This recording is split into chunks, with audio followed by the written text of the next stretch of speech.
Hello, I'm coming in a bit early today just to make sure that you can see me, and I hope you can. It's looking good at my end, so I hope it's looking good at yours. Hi there, it's Cheryl Lampard here. I'll give it a minute. It's not quite 7 o'clock yet, but I know it takes a while for people to join, and it certainly takes a while for me to make sure everything's working. So give it a minute or so. I hope you're all well. If somebody could just tell me if you can hear me, that would be wonderful.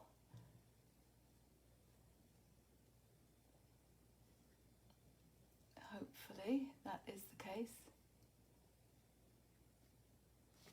Okay, can you hear me? I hope if somebody could just let me know, just type yes or put something in the thread. Otherwise I'll assume that you can and keep going. What are we now? Okay, we're 7 o'clock. So welcome to Knitter Matters. This is season 2, episode 5. And whether you're a regular viewer or you're new to Knitter Matters, whether you're watching live or the replay later, I am very grateful for you taking the time to join me. I'm Cheryl Lampard. I'm an image consultant. My company is Style Matters International. And for as many years as I can remember, my two passions have been sewing and knitting. And knitting is my therapy. It's my relaxation. And I think we really all need that at the moment. I've always loved knitting, and I used to be the proud owner of a yarn store in Brighton, England called Yomo, which is Japanese for hair of the sheep. And one of the great joys of owning a yarn store, apart from being surrounded by those beautiful yarns, is that you get the great pleasure of teaching people how to knit. And all these years later, I'm able to do that via this, the wonders of modern technology. Now, a couple of sort of housekeeping notes here. I'm operating the camera myself, and when I move it, it takes a few moments to get it in position. So I would appreciate it if you bear with me. You have done in other weeks, and I really appreciate that. So thank you for that. I do have a laptop to my left, so if you see me looking across there, that's why. I just want to see what you're seeing, but there's quite a few seconds, there's quite a few seconds delay between what is coming through on the iPad and what is coming through on the laptop. So just bear with me as it gets to the live feed. Now, I will try and say hello when names pop up, but forgive me if I miss you. I can only see a certain amount while doing the live, but I do welcome your feedback and I do welcome your comments, either today or during the week at any time. This is Knitter Matters, it's for you. So you can always private message me, or you can put comments in the thread below, because if there's something that's of interest to you, it's probably of interest to somebody else as well. In any case, I'll always reply as soon as possible afterwards. Now, last week we looked at some cast-on techniques, and I thought it made sense to follow that with some bind-off techniques. So I'm now going to move the camera. Do look away if it makes you dizzy, but it takes me a moment or two to get it in the right place, as you probably know from watching me in previous weeks. So here we go.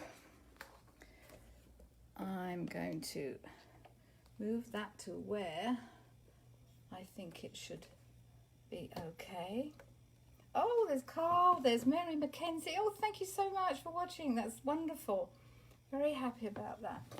Okay, now, some of the things I'm going to show you this week, you may have seen me do previously. But as with cast-ons, bind-offs bring up lots of questions. And I thought it useful to do a few in one episode.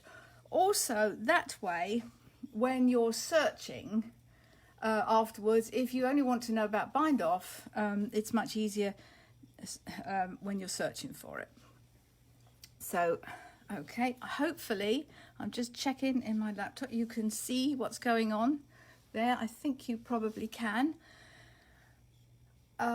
Okay, so just as with cast-ons, many people stick to one or two ways, sort of multi-purpose ways of binding off or casting off. In the UK, I know we call it casting off. In the US, it's bind off. But they mean the same thing. Cast off, bind off. It means exactly the same thing.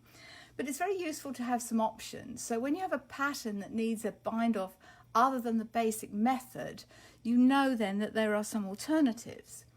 Now, the one I'm going to show you first is probably the one that we've all learned, but Knitter Matters was started off for newbie knitters and to take you along that journey with me. So as I'm pleased to say, we have new knitters coming along all the time. I will show you this one, because if you don't know how to do it, this is probably the one that we all learn first, and it does create a nice firm edge, and it's very, very simple to do. So we're going to knit 2, pass 1 over, knit 2, pass 1 over, knit 2, pass 1 over, and keep going. Now, if you're binding off on a purl row, you would follow exactly the same principle, except you would be doing it purlwise. So you would be on, if you will, the wrong side of the row, the wrong side of the knitting probably, or if that's the side of the pattern, that's fine too, but you do purl stitches instead of knit stitches. If you were binding off a rib pattern, you would do knit 1, purl 1. So in that sense, you would do a knit 1 here, take that over the top, and then your next one would be a purl 1. It's usual that you cast off or bind off in pattern, unless the pattern says otherwise, but you bind off in the stitch pattern. So if it's a purl row, you would bind off purlwise, and as you can see, I'm just knitting 1 and then bringing this back loop over. If it's a knit row, you do exactly what I've done here. If it's a rib row, you would do knit 1, purl 1, or knit 2, purl 2, whatever it happens to be, and then you would just fasten that off. And I tend to sort of put my needle in there. Oh, did I go off the screen then? Hopefully not. But I just tend to pull that down, otherwise you get a bit of a loop there. So that's the easiest bind off. That's called a basic knit bind off. Okay. Now, one of the things about this particular bind off is that sometimes you can bind off a bit too tightly, and beginners often do that. It's a usual thing. You tend to sort of clutch onto the needles and the yarn, and it tends to be a bit tight. But there's another bind off that helps with this, and it's called the suspended bind off, and I'm going to show you that one right now. Let's just get rid of that little piece, go on to this one. I put 2 pieces of knitting on one set of needles because I was running out of needles today with all the different samples to show you. So this one, it's kind of similar, but it's not. That doesn't really make any sense at all, does it? But so you work the first 2 stitches. Okay. You pull the first stitch on the right hand needle over the second, but don't drop it off the left hand needle. You keep it there. And then you sort of go past it and knit into the next stitch on the left hand needle. Knit through it and you pull both off. Okay, let's do that again. So I need to go over there. I need to, sorry, I'll do that again. What am I doing here? Okay, I'm knitting the next stitch on the needle, but I'm not pulling it off the left needle. Then I go into the next stitch on the left needle. It's a bit of a strange maneuver. In essence, you're bypassing the one that you've just got still hanging on the left hand needle. You're bypassing it, you're knitting into the front and over the back. Oh, I've got 3 hang on. Cheryl, what am I doing? Okay, let's do this again. Sorry, everybody. I'm having a mind, well, I won't say the word. Anyway, a mind fog. So I am doing, that's it. Okay, this is what I'm doing. Then I go over that way.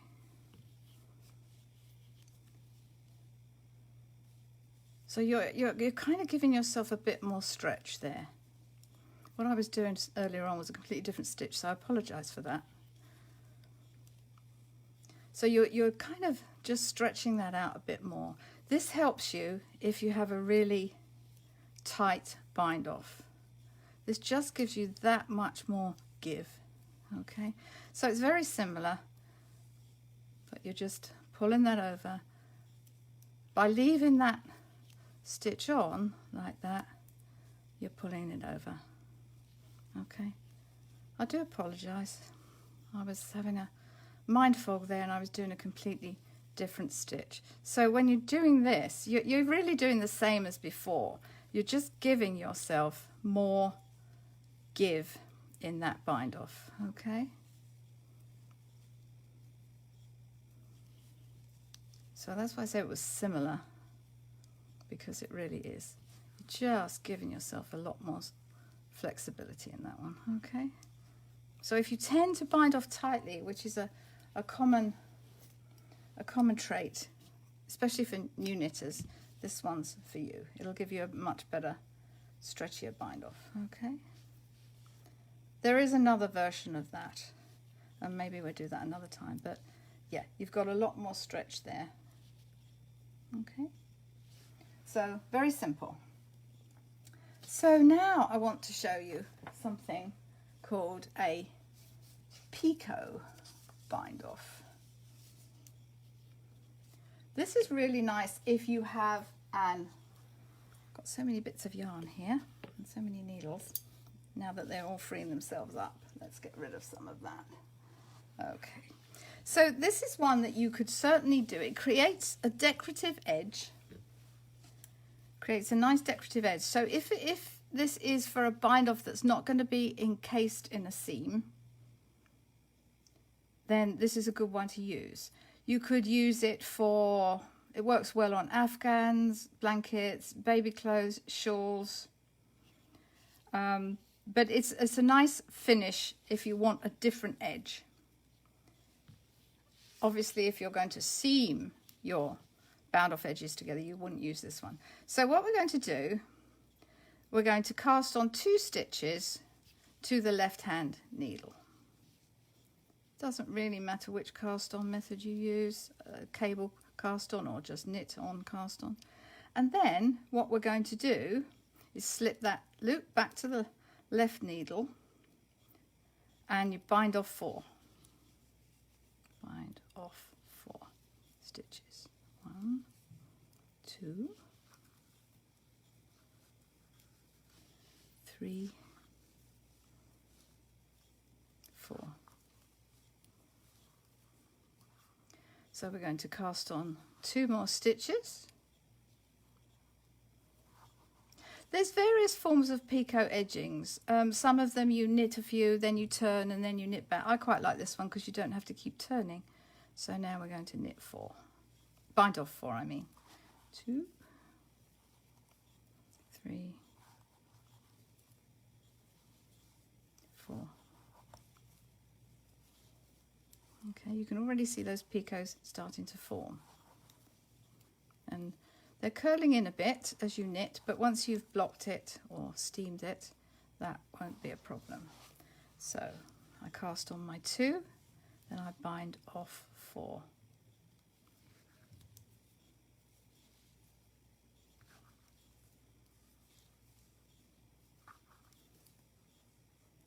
Okay, and all along. This is really nice on shawls, on edges of shawls too.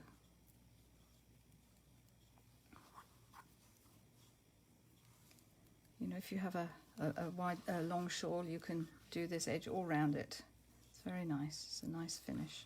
Just takes a while to do, especially if you've got a lot of stitches, because you're only binding off one at a time in some ways because you're replacing it with 2 others. But let's keep going because it is a pretty edge.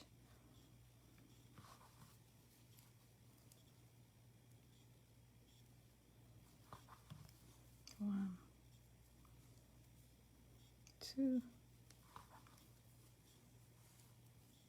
3, 4. Nearly there.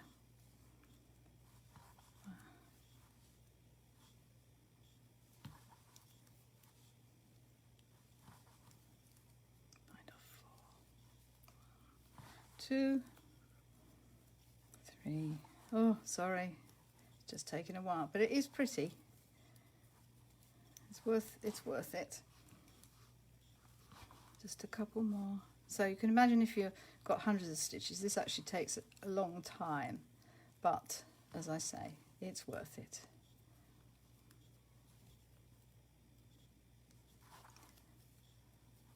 Okay, 3, 4.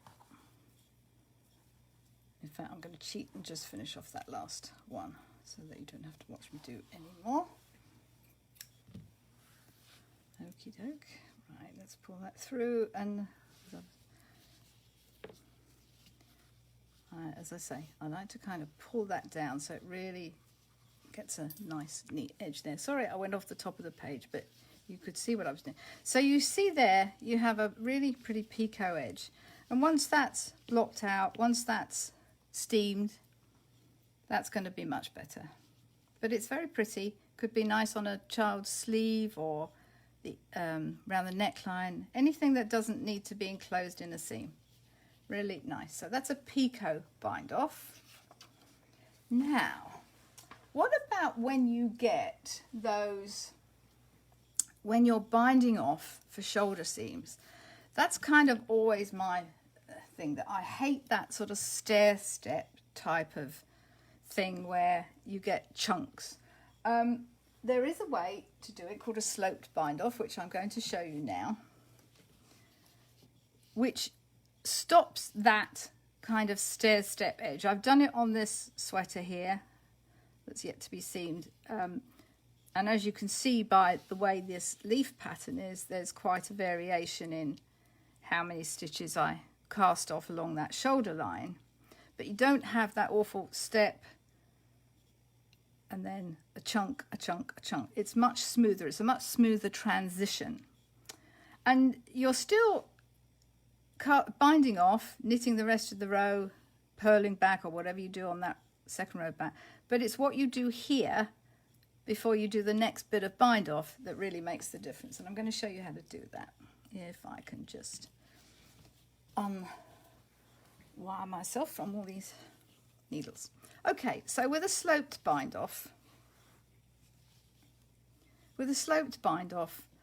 you one row before the next bind off, so this is where I'm going to start my shoulder shaping, say. So I'm coming up to the end of my purl row, the wrong side row if you will, and I'm not going to work this last stitch. I turn the work now, and with the yarn at the back, I slip the first stitch now from my left hand needle purlwise like that, and then I place my unworked stitch over the top of that. Now I can bind off as many as I want to. Let's say I'm going to do 5 more, 2, 4, 5. There we go. I'm going to knit to the end of my row. Let's pretend this is a tiny little shoulder. Okay. Nothing else is different here. It's how you treat those first few stitches that makes all the difference. So now I'm coming back on my purl row.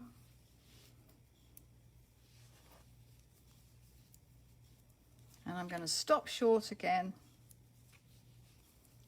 at the last stitch. I'm not going to work that last stitch.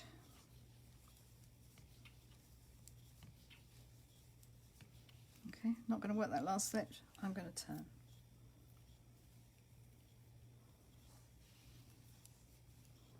Okay, remember, so I've done my first shoulder shaping there. I'm going to now slip that purlwise, and this unworked stitch goes over the top, and I finish the end of the row as normal. It's such a big difference for such a small change in the stitch. You'll be really glad you've done this, because it's really hard to sew those sort of stair steps in, and the thicker the yarn, the worse it is. You end up with a great big ridge.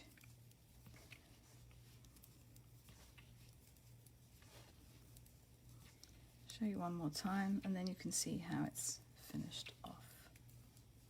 So we leave that last stitch, we turn our work,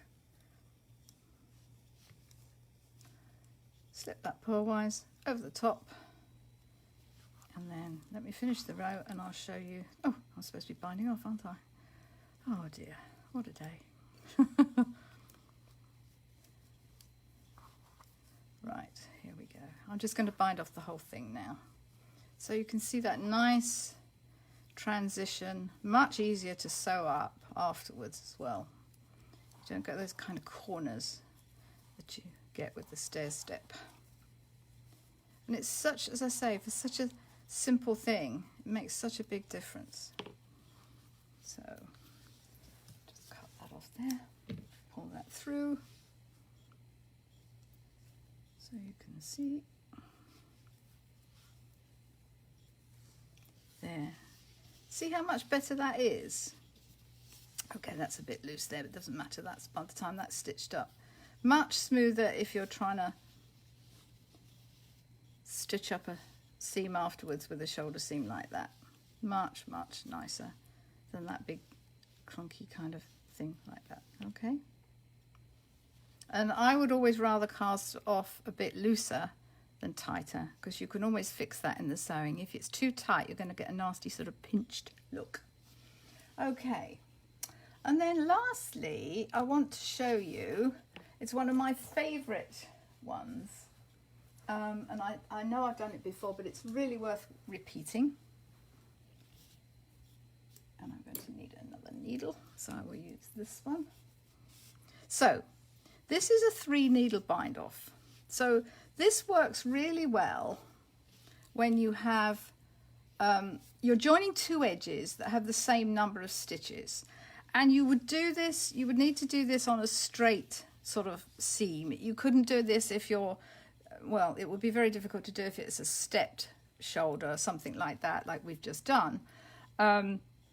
You need the same number of stitches. It sort of is possible to do, but let's keep it simple. You want 2 edges that have the same number of the stitches, and ideally it's going to be a straight seam. So it could be a shoulder seam, it could be done on tops of hats, toes of socks. There are other methods for doing really seamless sock toes, but that's something called Kitchener stitch, and we'll do that another time.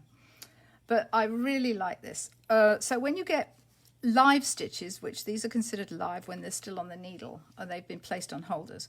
So what you want to do, you're going to have the right sides together. Now that might need you to do 1 less row on one side, whatever it might be. So what you're going to do is you're going to line up your needle so they're parallel. You start with the right sides together, or whichever side you want showing, you know, to be seamless as it were. And then you're going to insert your 3rd needle knitwise into the 1st stitch of each one. Okay, you do have to be a bit careful so as to not pull them all off the needle at the same time. Then you are doing the same thing, so you have 2 stitches on your needle now. Now you're going to do exactly what we did before in the same basic cast off. Pull the 1st stitch over the 2nd. Yeah, if that's the 1st stitch over the 2nd, yeah. But you're knitting those 2 stitches sort of in tandem at the same time. So this one, and you're keeping it, you're going into the left side of the stitch, into the left side of the stitch, knitting it, both off the needles at the same time. This is one of my favourite bind off. It's so neat when it's done. It's good for shoulder seams, unless it's a very, very heavy garment that needs a bit more support. But you know, you get quite a nice firm edge on it. And again, don't do it too tight. If you tend to be a tight binder offer, you can always go up a needle size. So this would be the needle size that I would be going up when you're binding off. So the needle that you're working the bind off with, you would go up a needle size. That sort of creates a bigger stitch, so that helps a bit. But as I say, I'd always rather a slightly looser bind off than a tight one, except on this 3 needle bind off, you're not stitching it up, so you need to get the, you need to get your bind off tension pretty well. It's actually almost a bit hard. No, you could make this very tight, but the fact that you've got 2 needles and then a third that you're working with, it sort of helps with the tension of the bind off in itself. It takes a bit of practice to do, because it seems like it's lots of fingers and lots of needles at the same time, but you just do it slowly, keep going, and just make sure they don't all come off the needle at the same time. And we're at the last one. And I want to show you what it looks like, because it's such a nice bind off. It's so nice. Okay, let me just... Now, if you were doing this on the toe of socks, you would get a bit more of a ridge, but look at that now. Look how nice that is. I know we did this before, but it's such a good one. It's worth repeating. It's so neat. It's just beautiful. I love this one. You could do it on the top of hats, certainly. It's really, really nice. And you weave those ends in and do what you will with those. But that's your 3 needle bind off. One of my favourite bind offs. Really a nice one to have in your bind off arsenal, as it were. Okay, one last tip. When you're doing, if you're binding off with cables, one of the things that can happen with cables when you bind off is that if you're binding off at the widest part, you can get flare on the cable. So one of the tricks to do there, if you can do it so that your pattern, you do a bind off soon after the row where you've twisted the stitches, that helps keep it nice and tight. Or, this is another example of a cable bind off. Or what you can do is, and if it's not crucial in terms of the amount of stitches that you get left with, what you can do, this one is actually quite important that the same amount of stitches are on each side.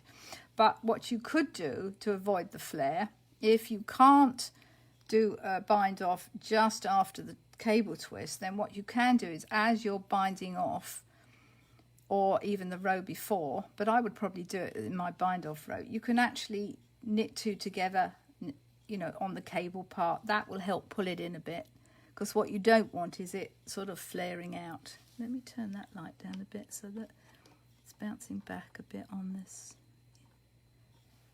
Yeah, okay. So you would, when you're binding off, you could actually knit 2 together there, knit 2 together there, just pull it in. But you do have to take account the pattern that you're doing in case that affects how your seams are at the end of it. But that's a useful tip, and those 2, you can do both of those. So either do your bind off shortly after the cable twist, or decrease on that bind off row at the cable point. Okay. Right, I am going to move this camera back now. So again, look away if that sort of thing makes you queasy. I know it sometimes does me. Let's get this back up, hopefully. Oh, sorry. It's very hard to do this kind of one-handed. Okay, that should be good. Nope. Bit wonky, but that will do, I think. I think that's okay. There we go. Okay. Well, I hope that was helpful to you. Better turn up that light again.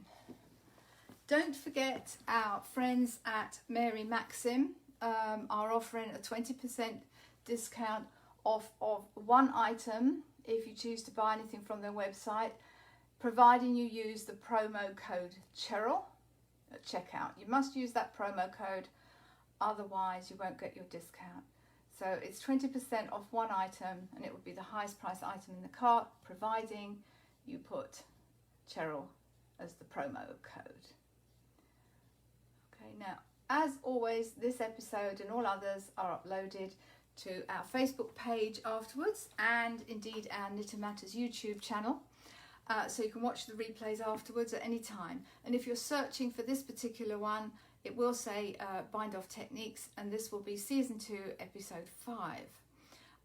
So thank you very much again for watching. I hope that was useful to you. Please join me again next Tuesday, same time, 7 p.m. Eastern. Until then, any questions, just let me know. I'll be happy to answer them. Until then, keep safe, keep calm, and keep knitting. Bye for now. And I just have to get up and turn this camera off.